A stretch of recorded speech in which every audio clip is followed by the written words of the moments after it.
Bonjour à tous. Alors maintenant que vous savez comment le sang s'approvisionne en dioxygène, on se questionne maintenant sur comment l'appareil cardiovasculaire, c'est-à-dire l'appareil constitué du cœur et des vaisseaux sanguins, permet-il de faire circuler ce dioxygène dans l'organisme pour satisfaire tous ses besoins.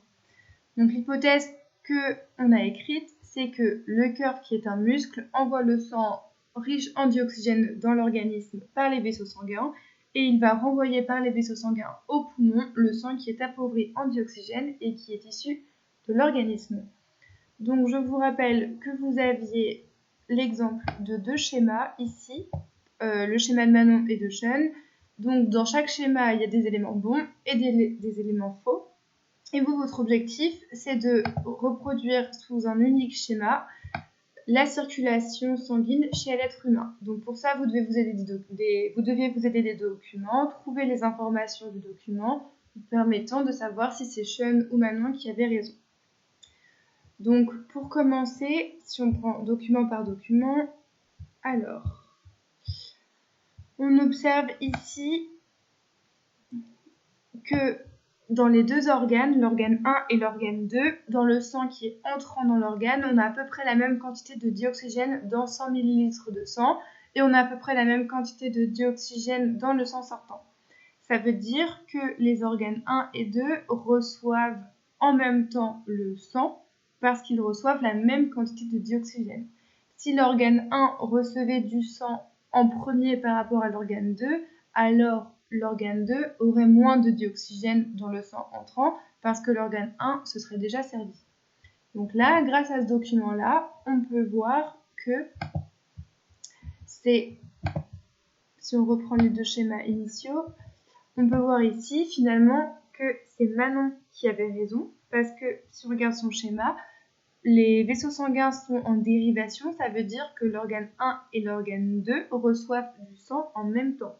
Alors que Sean, lui, son circuit est en série, on voit que l'organe 1 reçoit du sang avant l'organe 2. Donc je vous répète, si les organes 1 et 2 reçoivent la même quantité de dioxygène dans le sang entrant, ça veut dire que c'est Manon qui a raison. Donc dans votre schéma, vous pouviez déjà commencer à reproduire ceci.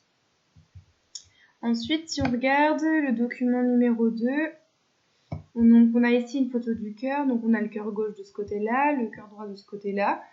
On a injecté dans le vaisseau numéro 2, qui est la veine cave, on a injecté de l'eau, donc c'est comme si on mettait du sang. Et on voit que cette eau, donc ce sang, ressort par le vaisseau numéro 3, qui est l'artère pulmonaire. Donc on voit qu'il y a un sens de circulation du sang là, de la veine cave, et qui ressort vers l'artère pulmonaire. On voit maintenant que quand on introduit de l'eau, donc du sang dans le vaisseau numéro 1, qui est l'artère aorte, eh bien l'eau n'entre pas dans le cœur. Ça ne circule pas. Quand on introduit du sang dans le vaisseau numéro 3, qui est l'artère pulmonaire, de la même façon, on observe ici que ça ne veut pas rentrer dans le cœur. Tout à l'heure, on a vu que ça en sortait, mais là, on voit que ça ne peut pas rentrer.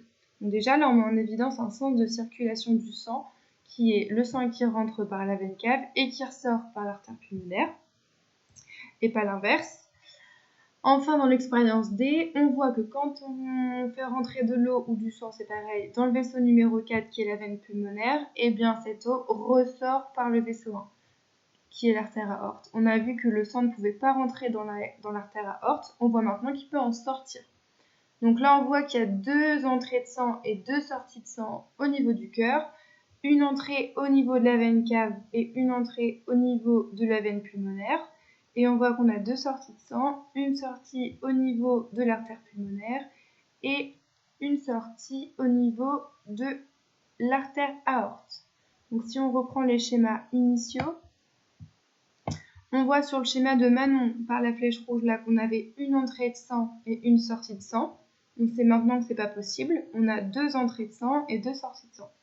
Si on prend le schéma de Sean, on voit qu'il a sur le sien une entrée de sang ici en bleu, une sortie de sang, donc on a bien une entrée et une sortie ici, et on a également une autre entrée de sang et une sortie de sang. Donc là encore, on peut voir qui a raison des deux. Comme on a dit qu'on avait 2 entrées de sang et 2 sorties de sang au niveau du cœur, c'est Sean qui a raison sur ce point-là.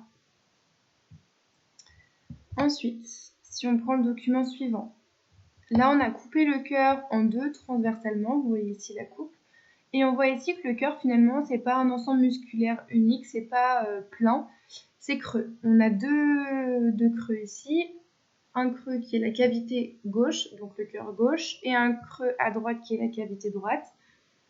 On apprend ici que le cœur finalement il est cloisonné, il est séparé en 2 parties, une partie gauche, une partie droite. On voit que le cœur gauche d'ailleurs il est plus épais que le cœur droit.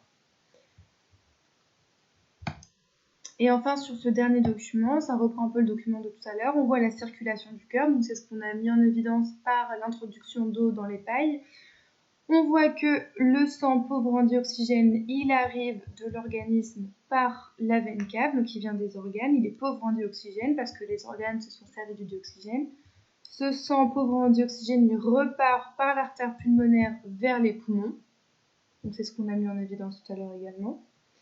Une fois qu'il arrive au poumon, ce sang, il se réoxygène au niveau de l'alvéole pulmonaire, c'est ce qu'on a vu la semaine dernière. Et ensuite, le sang qui est de nouveau riche en dioxygène, il revient vers le cœur par la veine pulmonaire ici.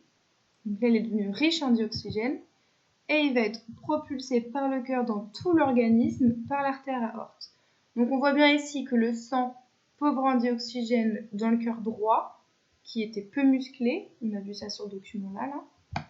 Le cœur droit peu musclé, il fait circuler du sang pauvre en dioxygène, alors que le cœur gauche, qui est plutôt très musclé, là on voit que c'est très développé, il fait circuler le sang riche en dioxygène. On voit sur ce schéma que le sang pauvre en dioxygène ne se mélange pas avec le sang riche en dioxygène. On a un sens de circulation du sang qui est unique, précis et très régulier, et le cœur il est bien cloisonné là, on voit vraiment la cloison là. Ici vous avez une photo de la dissection du cœur, ça illustre exactement la même chose que sur le schéma. On voit ici les artères pulmonaires, l'artère aorte ici, et le ventricule gauche, donc le cœur gauche, plus épais que le cœur droit. Donc si on retourne sur le schéma de Sean et de Manon, on peut voir que Manon, elle, le cœur pour elle c'était un seul et unique bloc, une structure pleine, alors que pour Sean, il met bien en évidence que le cœur il est séparé en 2 parties, le cœur droit et le cœur gauche. Donc attention, le schéma c'est face à vous, donc le cœur droit n'est pas votre droite à vous, c'est le contraire. Donc ici, on a en bleu le cœur droit avec le sang pauvre en dioxygène, donc le cœur qui était moins épais. Et ici, on a le cœur gauche avec les flèches rouges, le sang riche en dioxygène. Donc là, ici, on voit que c'est Sean qui a raison sur cette partie-là. Le cœur, il est bien séparé en 2 parties. On a le sang pauvre en dioxygène qui correspond au cœur droit et le sang riche en dioxygène qui correspond au cœur gauche. Si on remet là pour bien voir, c'est ça en fait ce qu'il a représenté chez nous. Le cœur gauche qui est du côté droit du schéma et le cœur droit qui est du côté gauche du schéma. Le sang riche en dioxygène représenté par les flèches rouges et le sang pauvre en dioxygène représenté par les flèches bleues. Donc sur le schéma bilan, ce qu'il fallait représenter c'était ça d'une part, les organes 1 et 2 de la même façon que Manon, et enfin le cœur et les poumons représentés de cette façon. Donc ça donne ça. Il fallait en plus ajouter sur votre schéma le nom des vaisseaux sanguins. Donc on a dit, on répète encore, que l'artère aorte c'est un vaisseau sanguin qui quitte le cœur pour aller vers les organes, donc c'est un vaisseau épais et puissant. Donc il apporte le sang aux organes en dérivation. Les organes se servent en dioxygène, donc le sang qui sort des organes il est appauvri en dioxygène, il retourne vers le cœur via la veine cave. Le sang pauvre en dioxygène va quitter le cœur pour rejoindre les poumons par l'artère pulmonaire. Il va vouloir se réoxygéner. Une fois que le sang a été réoxygéné au niveau des alvéoles pulmonaires du poumon, il rejoint le cœur par la veine pulmonaire, etc. Donc vous voyez bien qu'à chaque fois, ce qui quitte le cœur, ce sont les artères, l'artère pulmonaire et l'artère aorte, et ce qui vient vers le cœur, ce sont des veines à chaque fois, les veines pulmonaires et les veines caves. Donc attention, pensez bien à légender les vaisseaux sanguins sur votre schéma. Aidez-vous bien des documents pour le faire si c'est difficile. Et n'oubliez pas de cloisonner là, le cœur en 2 parties. Enfin, en dernière question, vous demandez comment on peut expliquer le fait que la paroi du cœur gauche soit plus épaisse que celle du cœur droit. Vous avez souvent bien répondu à cette question. On sait que le cœur est un muscle. Le cœur gauche, comme il est chargé d'envoyer le sang riche en dioxygène à tous les organes de l'organisme, certains organes sont très éloignés du cœur, donc le cœur gauche doit forcément être très puissant, donc il est très musclé. La paroi du cœur gauche, elle est forcément plus épaisse que celle du cœur droit, parce qu'il est plus musclé que le cœur droit.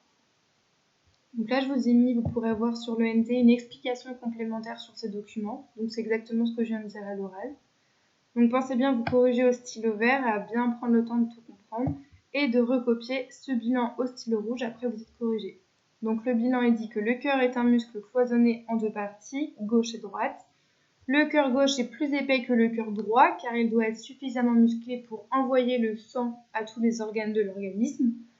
Le sang riche en dioxygène circule du cœur vers les organes par les artères pour leur fournir les nutriments et le dioxygène nécessaires à leur bon fonctionnement, alors que les veines font circuler le sang pauvre en dioxygène des organes vers le cœur. C'est les contractions du cœur qui permettent alors de faire circuler le sang dans un sens unique.